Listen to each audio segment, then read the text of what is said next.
Have you ever told yourself you were fine, even when deep down, you knew you weren't? After everything ended for Nadia, she did just that.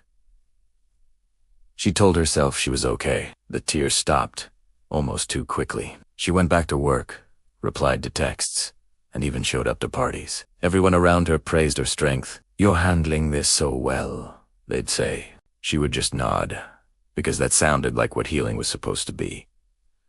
But inside, something felt wrong. It was like the world had lost its color.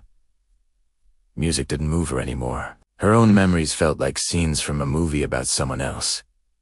Even physical pain felt dull and far away. It was as if all her emotions were wrapped in thick cotton safe, but completely out of reach. Nadia called this healing, but real healing is often messy and chaotic.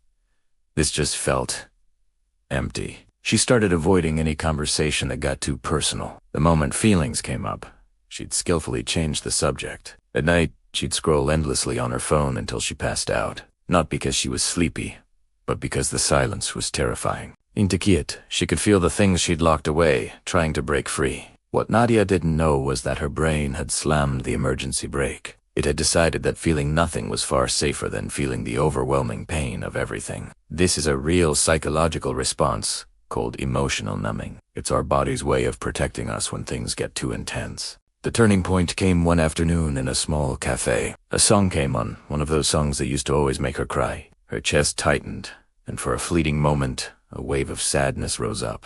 But her immediate instinct was to swallow it back down, to Pusitawai. And in that exact moment, she finally understood.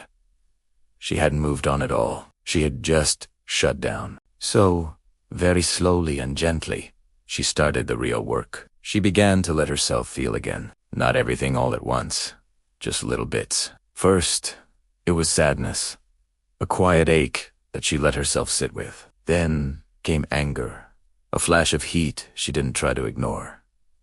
Then, longing.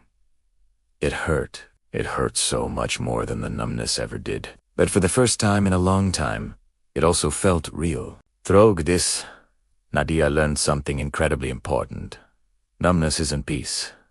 It's a pause. It's your mind and body waiting until it feels safe enough to process what happened. When she finally gave herself permission to feel, she wasn't breaking. She was waking up. If this story resonates with you, know that you're not alone. True healing isn't about feeling nothing. It's about learning to feel again, safely. Thanks for watching, and remember to be gentle with yourself.